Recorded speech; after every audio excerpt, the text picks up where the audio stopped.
நாங்க இல்ல அத்தை வீட்டுல இல்லையா மாமா, மொட்டை மாடிக்கெல்லாம் வந்துக்கிற. அதுவா, உன் அத்தா வீட்டுக்குள்ள இருக்கனால தான் நான் மொட்டை மாடிக்கு வந்துட்டேன். அட ஏன் மாமா வெயில் டைம்ல இப்படி மொட்டை மாடிக்கெல்லாம் வந்து கஷ்டப்படுற? நான் பண்றது மச்சான், வீட்டுக்குள்ள போனா கட்டினவ தொல்லை தாங்க முடியல. அப்படியா? நீ ஒன்னு பண்ணு, நான் நாளைல இருந்து அத்தைய நம்ம வீட்டுக்கு அமிச்சிரு. நாது இல்ல மாமா, நாளைக்கு நானும் அப்பாவும் வெளியூருக்கு வேலைக்கு போறோம். அம்மாக்கு பேச்சு தொண்டைக்கு இல்லையான்னு சொன்னேன்.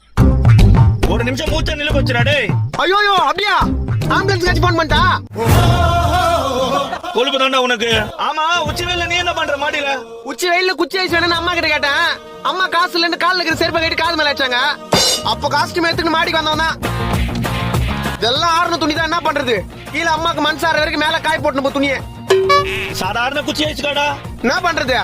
ஒரு தாய்க்கு பயந்து மொட்டை மாடிக்கு வந்து இப்படி துணியை காய போறதுக்கு பதிலு என்ன உன்ன மாதிரி கட்டின பொண்டாட்டிக்கு நாய் மாதிரி இருந்துட்டு போயிடலான்றியா?